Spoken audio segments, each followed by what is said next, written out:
Hello दोस्तों, welcome to chemistry अड्डा। आज हम लोग एनोडाइजिंग प्रोसेस के बारे में पढ़ेंगे।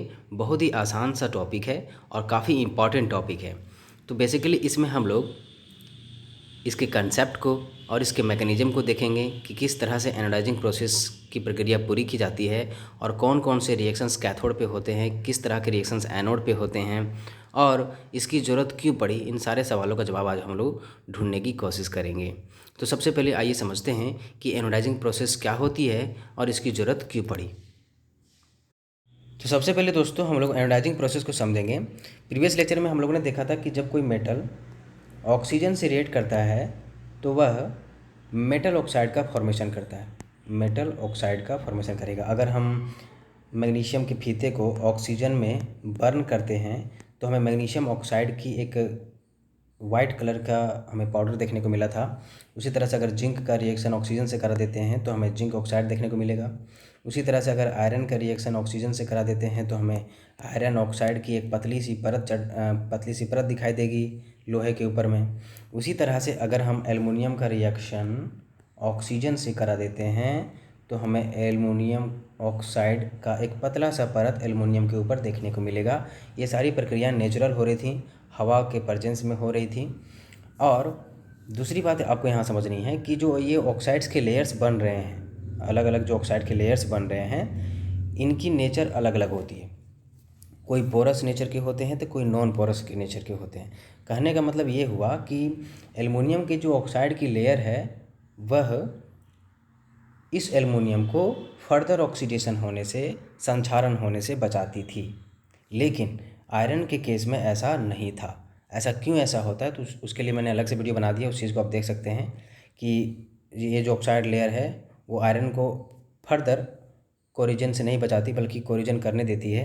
लेकिन एल्युमिनियम के केस में यह जो ऑक्साइड लेयर बन रही है, एल्युमिनियम ऑक्साइड की लेयर, पतली लेयर, वो उसे संक्षारण से बचाती है। एक प्रोटेक्टिव लेयर बन रही थी यहाँ पे, और यहाँ पे प्रोटेक्टिव लेयर नहीं बनती है, कंसिस्टेंट लेयर का फॉर्मेशन नहीं होता है। यहाँ पे कंसिस्टेंट लेयर का फॉर्मेशन होता है। ये चीज़ ऐसा क्यों हो रही है, इस चीज़ को मैंने अलग लेक्चर में समझाया। तो बेसिकली हमें आज फोकस करनी है एनोडाइजिंग प्रोसेस को। तो एनोडाइजिंग का मतलब होता है कि एक मेटल सरफेस के ऊपर मोटा सा ऑक्साइड लेयर का परत चढ़ा देना। लेकिन ये उसी के लिए फ़ायदेमंद होगा जिसमें जो लेयर बन रही है वो प्रोटेक्टिव लेयर बन रही है। जैसे कि एल्युमिनियम के केस में, एल्युमिनियम, प्लेटिनम, इस सब के केस में जो ऑक्साइड लेयर बनती है वो काफ़ी प्रोटेक्टिव नेचर की होती है, जो उसको फर्दर ऑक्सीडेशन से बचाती है, कोरिजन से बचाती है। तो हमारे पास एल्युमिनियम ऑक्साइड की परत चढ़ती है नेचुरली, वो बहुत ही पतली होती है। तो साइंटिस्ट ने सोचा कि अगर इस पतली लेयर को मोटा कर दें अगर किसी तरह से केमिकल रिएक्शन करा करके, तो बहुत ही फ़ायदा होगा मेटल को। मेटल जो है कोरिजन से बच जाएगा, हम उसे एक अच्छा सा रूप दे सकते हैं, रंग दे सकते हैं। तो इसको कैसे करें, इस चीज़ को हम लोग आगे देखने वाले हैं कि साइंटिस्ट ने इसको कैसे किया, किस तरह के प्रोसेस उसमें इन्वॉल्व थे। तो बेसिकली हम लोग ने समझा कि एनोडाइजिंग का मतलब हो गया कि जो नेचुरली एक ऑक्साइड की लेयर बन रही है मेटल के सरफेस के ऊपर, तो उस ऑक्साइड लेयर को मोटा करने की प्रक्रिया ही बेसिकली क्या है, हमारा एनोडाइजिंग प्रोसेस है। तो एनोडाइजिंग प्रोसेस में क्या करते हैं हम लोग कि it is an electrolytic process, मतलब एक इलेक्ट्रोलिसिस प्रोसेस है हमारा ये। सबसे पहली बात जान लें कि इसमें हम लोग इलेक्ट्रिसिटी का इस्तेमाल करके किसी का ब्रेकिंग कर रहे हैं। इलेक्ट्रो मतलब इलेक्ट्रिसिटी का, और लिसिस मतलब ब्रेकिंग।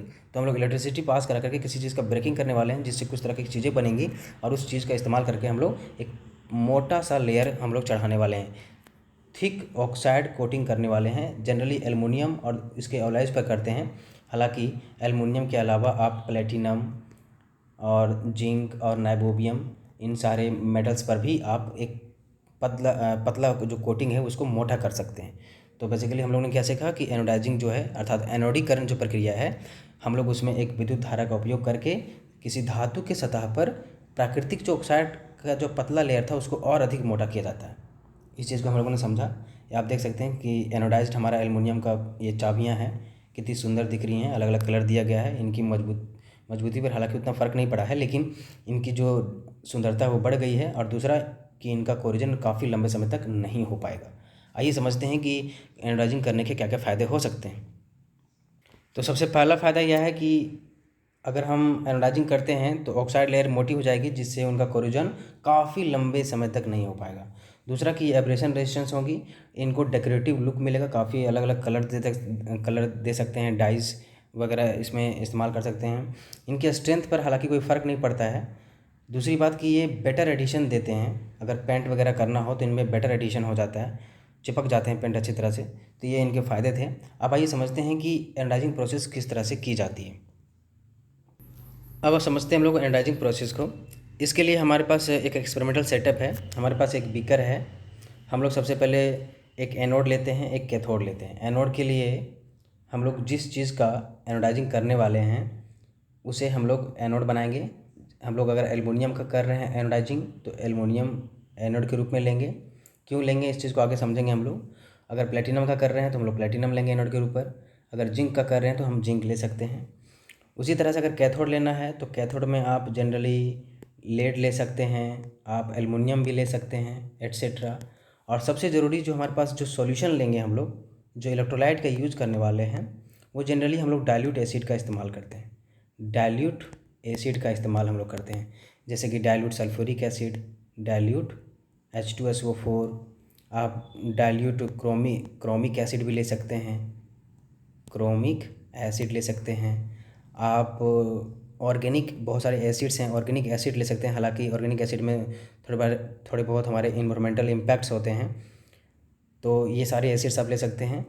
अब आइए समझते हैं कि किस तरह के रिएक्शंस होंगे। तो हमारे पास ये सॉल्यूशन है। सॉल्यूशन में हमारे पास क्या है, H2SO4।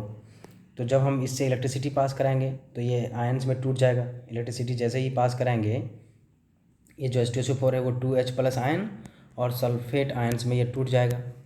हमारे पास डाइल्यूट H2SO4 हम लोग लिए हैं तो ज़रूर इसमें वाटर भी अवेलेबल है, तभी तो हमारा सॉल्यूशन तैयार हुआ है। तो वाटर भी क्या होगा, अब इलेक्ट्रिसिटी के द्वारा ये क्या होगा, H+ में और OH- में टूट ही जाएगा। तो ओवरऑल हमारे पास कितने तरह के आयंस हैं, H+ आयंस है हमारे पास, एक OH- आयंस यानी हाइड्रोक्साइड आयंस, और तीसरा हमारे पास सल्फेट आयंस। 3 तरह के आयंस हमारे पास अवेलेबल हैं। अब हम सभी जानते हैं कि एनोड का मतलब क्या होता है, जो बैटरी के पॉजिटिव टर्मिनल से जुड़ा है, जो लंबा दिख रहा है आपको, और कैथोड मतलब जो नेगेटिव टर्मिनल से जुड़ा रहता है। और एनोड पे हमारा क्या होता है, ऑक्सीडेशन। और कैथोड पे हमारा क्या होता है, रिडक्शन। क्या होता है, रिडक्शन। तो अब आइए समझते हैं हम लोग। हमारे पास सॉल्यूशन में बहुत सारे तरह के आयन थे, H+ आयंस थे, OH- आयन थे और सल्फेट आयंस थे। पहले बात करते हैं H+ आयंस की। यह पॉजिटिव आयन है, इसको इलेक्ट्रॉन की तलाश है। इलेक्ट्रॉन किधर मिलेगा, उसको एनोड की तरफ मिलेगा या कैथोड की तरफ मिलेगा। आप देख सकते हैं कि कैथोड हमारा नेगेटिवली चार्ज है, तो ये पॉजिटिवली चार्ज इस नेगेटिवली चार्ज की तरफ अट्रैक्ट होगा। तो चूँकि पूरा सॉल्यूशन में एक ही H+ आयंस है, तो सारा H+ आयंस कहाँ जाएगा, कैथोड पे जाएगा। तो एट कैथोड की बात करते हैं। एट कैथोड पे क्या होता है, रिडक्शन। और रिडक्शन इज क्या, reduction is gain of electron. Or say reduction is gain of electron. तो जो H+ है वो अपने आप को खुश करने के लिए, अपने आप को स्टेबल करने के लिए, ये बहुत ही अब दिक्कत में है, ये बोल रहा है हमको कोई इलेक्ट्रॉन दे दो, हम खुश हो जाएंगे, हम अभी बहुत ही अनस्टेबल हैं। तो इसको इलेक्ट्रॉन देने वाला यहाँ कैथोड मिल गया। तो H+ इसको एक इलेक्ट्रॉन की तलाश है, ये तुरंत से एक इलेक्ट्रॉन ले लेगा और यह H में कन्वर्ट हो जाएगा। अभी भी यह अनस्टेबल है, अकेला H तो रहता नहीं है, तो एक और इलेक्ट्रॉन लेगा, 2 इलेक्ट्रॉन लेगा, 2 H+ आयंस रहेंगे और H2 गैस का फॉर्मेशन होगा। तो इस तरह से आपको कैथोड पे H2 गैस निकलता दिखाई देगा। बबल्स आप देख रहे हैं, वाइट बबल्स H2 गैस के आपको निकलते दिखाई देंगे। ये तो हुई रिएक्शन हमारे कैथोड पे। अब आते हैं हमारे पास नेगेटिव आयंस कौन कौन से हैं।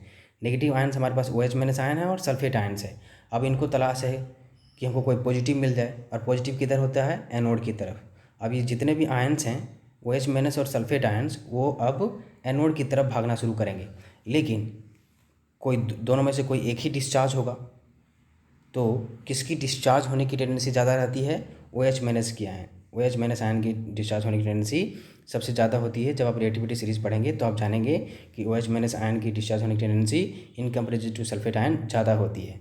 तो दोनों में कंपटीशन भले ही चलेगा, लेकिन सबसे पहले OH- आयन जो है वो एनोड पे जाके डिस्चार्ज होगा। डिस्चार्ज होने का मतलब अपने चार्ज को ख़त्म कर देगा। डिस्चार्ज मतलब डिस मतलब हटाना, और चार्ज मतलब अपने चार्ज को हटाना। क्योंकि कोई भी अगर चार्ज स्पीसीज है तो काफ़ी अनस्टेबल है, वो चाहता है कि मेरा चार्ज हट जाए, तो वो अपनी चार्ज को हटाने के लिए एनोड के पास मूव करना शुरू कर देगा। अब होगा क्या, उस चीज़ों को देखते हैं हम लोग। ये कैथोड पे रिएक्शन इस तरह देखा हम लोगों ने कि हाइड्रोजन गैस रिलीज हो रही है। अब OH- और सल्फेट आयन में कंपटीशन चला, तो कौन जीतेगा, हमारा OH- आयन। अब ये OH- एनोड पे जाएगा। अब हम लोग देखते हैं कि एनोड पे क्या होगा। एट एनोड, ये OH- आयन है। अब इसे डिस्चार्ज होना है एनोड पे, और एनोड पे क्या होता है? Oxidation. Oxidation is what? Oxidation is loss of electron. अभी अपना एक इलेक्ट्रॉन लॉस करेगा तो यह OH में कन्वर्ट हो जाएगा। ये काफ़ी अनस्टेबल है, तो एक OH काफ़ी अनस्टेबल होता है, तो फिर से एक और OH से रिएक्ट करके या वाटर में कन्वर्ट हो जाएगा, फिर ऑक्सीजन भी निकलेगी। अब ये ऑक्सीजन तो अकेला रहता नहीं है, फिर ऑक्सीजन ऑक्सीजन मिलके हमें ऑक्सीजन गैस देंगे, तो ये ऑक्सीजन गैस रिलीज होती है हमारी एनोड पे। तो ये पूरी ऑक्सीजन गैस आप यहाँ देख सकते हैं कि बहुत सारी ऑक्सीजन गैस इसके सरफेस पे, एनोड के सरफेस पे आ गई हैं। और हम सभी जानते हैं कि एनोड हमारा किसका है, किसका बना हुआ है? एल्युमिनियम का। और एनोड पे क्या होता है? ऑक्सीडेशन होता है। ऑक्सीडेशन इज़ क्या? Loss of electron. तो एल्युमिनियम तो ऑलरेडी अपने इलेक्ट्रॉन्स को लूज़ करके वहाँ बैठा हुआ है, Al3+ में कन्वर्ट है, इसने 3 इलेक्ट्रॉन लूज़ करके Al3+ के रूप में वो पहले से ऑलरेडी वेट कर रहा है, तो ये ऑक्सीजन उसके पास जाएगा। Al3 ऑलरेडी वहाँ पे एनोड पे मौजूद है, और ये जो बबल्स निकल रहे थे ऑक्सीजन के, वो ऑक्सीजन से, मतलब ऑक्सीजन के जो बबल्स निकल रहे थे वो ऑक्सीजन एल्युमिनियम 3+ से रिएक्ट करके Al2O3 बना देगा। और इस तरह से धीरे धीरे जो एल्युमिनियम का एनोड बनाए थे हम लोग, वह उसके ऊपर जो ऑक्साइड लेयर है वो मोटी होने लगेगी, लगभग नैनोमीटर से माइक्रोमीटर में कन्वर्ट हो जाएगी, बहुत ही मोटी लेयर हो जाएगी।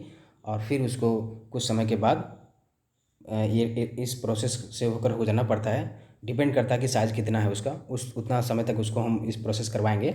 फिर उस एनोड को बाहर निकाल करके हमारा वो एनोडाइज्ड अब एल्युमिनियम का शीट बन जाता है। इससे क्या होती है? एल्युमिनियम के ऊपर एक मोटी परत का निर्माण हो जाता है। तो आपने देखा कि किस तरह से रिएक्शंस हुए हैं, किस तरह से एनोड पे ऑक्सीजन गैस निकली, और इसी ऑक्सीजन को हमारा एल्युमिनियम 3+ आयन कैप्चर कर लिया, और किस तरह से ये बबल्स आपको दिख रहे हैं H2 गैस की, वहाँ पे कैथोड पे फॉर्मेशन हो रही हैं।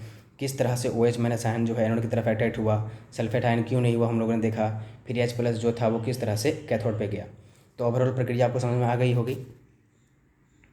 तो हम लोगों ने दोस्तों देख लिया कि एनोडाइजिंग किस तरह से की जाती है और इसको क्यों की जाती है। तो बेसिकली हम लोगों ने देखा कि एनोडाइजिंग क्या हो गया, एक मोटा सा ऑक्साइड लेयर बनाने का था प्रक्रिया। एल्युमिनियम के ऊपर जनरली हम लोग बनाते हैं, मोस्ट यूज्ड हमारा मेटल है ये। हालांकि एनोडाइजिंग जो है सिर्फ एल्युमिनियम के लिए ही नहीं बल्कि अदर मेटल्स के लिए भी की जा सकती है। तो एल्युमिनियम जो है एक पतला लेयर बनाता है जब इसको हवा से एक्सपोज किया जाता है, लेकिन इस ऑक्साइड लेयर को हम लोग मोटा बना सकते हैं। तो इसको बनाने के लिए हम लोग क्या करते हैं, एक क्लीन एल्युमिनियम लेते हैं, एनोड उसको बनाते हैं, और एनोड चूँकि बना रहे हैं हम लोग एल्युमिनियम को, इसलिए इसका नाम एनोडाइजिंग रखा गया है। चूँकि हम जिस मेटल का एनोडाइजिंग कर रहे हैं उसको एनोड बना रहे हैं, इसलिए इस प्रोसेस को हम लोग एनोडीकरण के नाम से जानते हैं। और हम लोग ने देखा कि ऑक्सीजन गैस कहाँ इवॉल्व होती है? एनोड पे, और कैथोड पे हमारा हाइड्रोजन गैस इवॉल्व होता है। और ये एनोड पे जो ऑक्सीजन गैस रिलीज हो रही है वो एल्युमिनियम से रिएक्ट करके एक मोटा सा प्रोटेक्टिव ऑक्साइड लेयर बना देता है। यह ऑक्साइड लेयर फर्दर उस एल्युमिनियम को कोराइड होने से बचाता है और उसको एक अट्रैक्टिव लुक दिखता है। आई होप आपको सारी चीज़ें समझ में आ गई हों। अगर यह वीडियो आपको हेल्पफुल लगा हो तो लाइक करें, कमेंट करें, शेयर करें। Thank you.